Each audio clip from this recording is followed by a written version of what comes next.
I did put a magnet there that kind of holds this bad boy in place.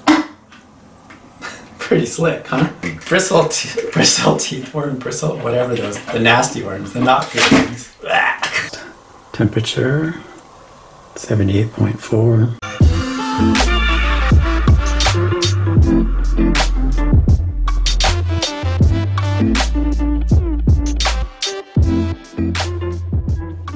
I would definitely not attempt a small ecosystem like this if I did not already have this established rescue reef on the standby. I truly believe the smaller the ecosystem, the faster and more likely it's going to tank, so it's nice to have this ready.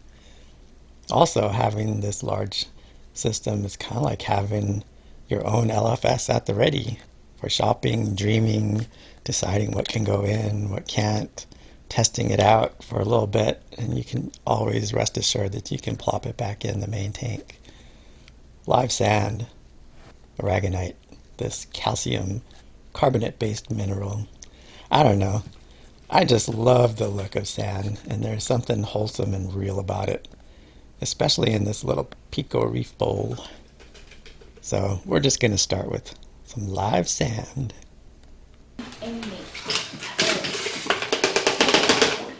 I think what I'm going to do is just kind of test a small part of this out. I'm just going to go ahead and feed these things through the top for now. It's a couple of things that I did do. And I mostly want to test out this size. Am I going to be able to keep it at the right temperature? I did put a magnet there that kind of holds this bad boy in place. Pretty slick, huh? Anyway, the other thing I did was I replaced this guy. You can see there that this is a really fine sponge, and it's going to get clogged up pretty quick. I had this, which just happens to be the same thickness of that little wheel. And so I just cut out a little circle on it and put a hole in it, punched a hole with some scissors, and bing bang boom. So yeah, we're going to go ahead and get some water in here and get it to temperature. And we're just going to kind of play with that. And not going to put anything in here until I can get that temperature stabilized. And then I've got the live sand that you saw me pull and the water from the tank that you saw me grab. And then we're going to test this water after 24 hours because of the live sand, who knows what's going to die off in there, right? We're going to see if there's any ammonia. So what I want to do first is put the sand in the best I can around that filter without clogging up that filter. But I don't want to lift this. Do I? Do I care? I can just wiggle it down back in there, right? Yeah, let's just put that sand in there. I did get some of the nasty water. You're going to see it's spilling there. Let's do a close-up of the tank when I'm doing that. There was a lot of nastiness. There might have even been some worms in there. Some bristle teeth worm, bristle, whatever those, the nasty worms, the not good ones.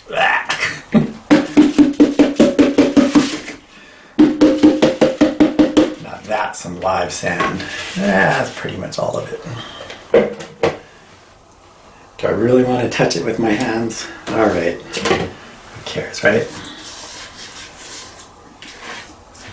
I think what I'll do, who knows? I'll play with this aquascape quite a bit before I end up finalizing what I'm going to do. Maybe I should put the water in there before. My main concern is that this little thing is going to get clogged up, and I don't want it to get clogged up. So the water needs to settle before I can put that in there. How about that old trick, huh?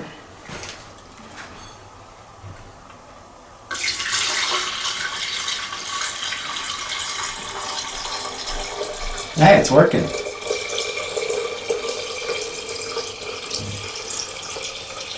That's 3.5 liters that's in this bucket. Am I going to make it? I'm definitely going to make it, But if I put my hand in there, filled up, if I put my hand in there while filled up completely, it's definitely, so do I feel the magnet? Yep, there's the magnet.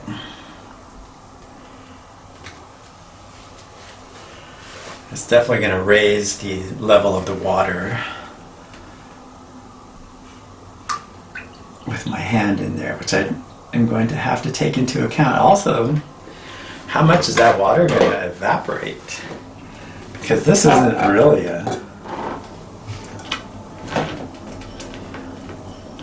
I'm not putting a hole in this. This isn't the perfect cap on there. And I have these bad boys sticking everywhere. The thermometer and the wires. I really don't like this. Wires all over the place. What do you guys think? It's kind of nasty. So even if I put a hole in the back of this top, the wires, maybe if I run it alongside. For the video, the wires aren't too bad. I might just do a little twisting time off on this leg. All right, let's turn the bubbler on. Get that bubble action going. I actually haven't turned it on in the water yet. And what else do I have plugged in there? I have the bubbler on, I have the light. And let's get the heater plugged in. And I'm setting the heater to what I think is 78 degrees. But we'll see. Yeah, if I tie that off there, and that heater might not wander off on me too much. That's a big heater. I need to get a small heater if I'm going to actually keep it inside the tank.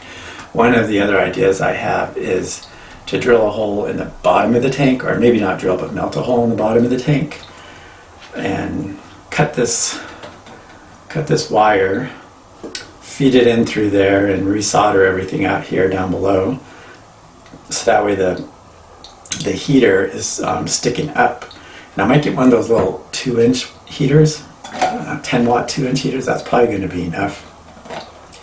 And I think that's enough to hide it under the rockwork in there. In addition, this hose, if you see this air line, it's so tiny, look at that. It's almost invisible anyway. But I think I can do the same thing to that, feed it up through the bottom. So just to show you how I have that connected, I'm using one of these fancy schmancy little air pumps. I can hear it if I put my ear right up to it, but I don't hear it. From this far away, I don't hear it. That's pretty cool. I like it. I've got it hanging on a nail there. So it does require it, since this is so thin, it has a little reducer on here, and the kit comes with it. And it also, the kit comes with this, where you can allow more water or less water. I'm sorry, allow more air or less air. And you don't really need that much. If you look up some videos on breeding shrimp in freshwater tanks, that's about all they do. You just need enough. I'll do some close-ups here so you can see the sand moving around. That, and I think I might start off with putting some pulsing xenia in here, and that might give me a nice place as far as corals go to see how it's working. And the pulsing xenia might create its own little amount, current, right, inside the tank. Might not even need that airline if it has enough current. Let's zoom in so you can see some of that sand moving around. And you can see that even that small amount of bubbles there, I might even need to reduce that. It's creating quite the current. I hope it's picking it up in the video here. I'm going to zoom in and then lock the video so I'm not moving it around too much.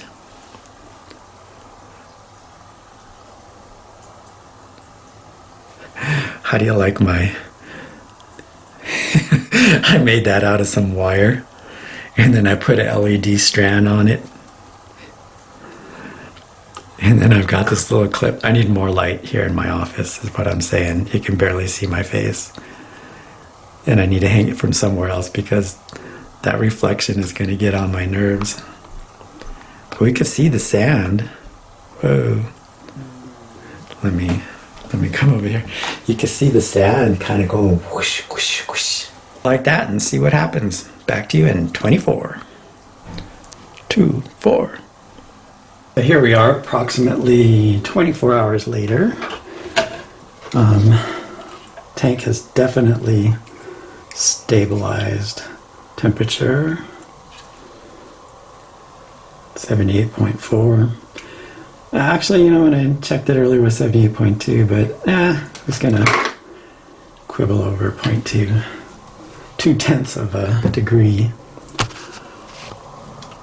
This light, I don't think it's gonna work out. Look at how wet it's getting in there. I think what I'm gonna have to do is go with a transparent top eventually. And then maybe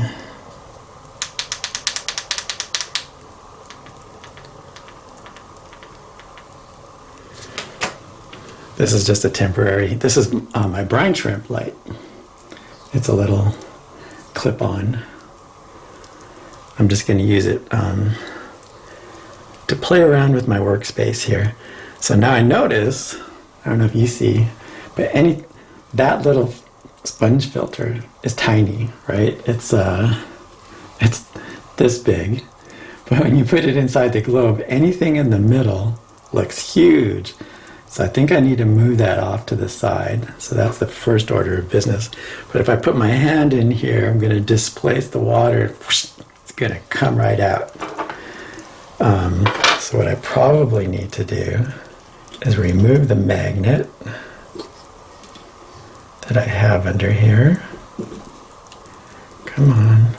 Oh, not such an easy task.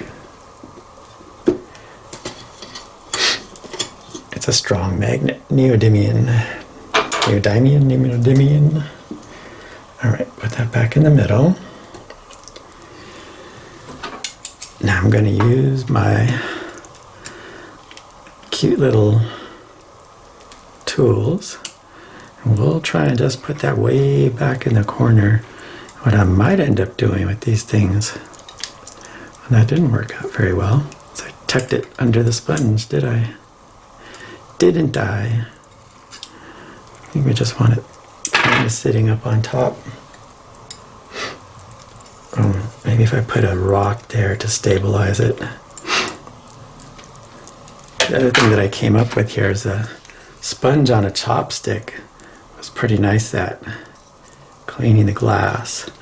Let's see if I can't move some of the sand. Kind of like having the front somewhat bare.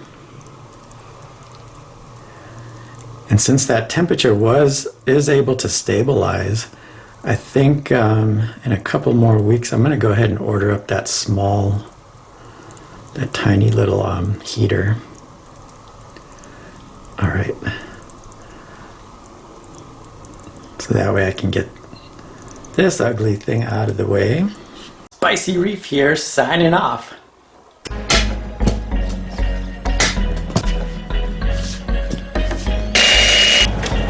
Now what are you doing? I think I got it.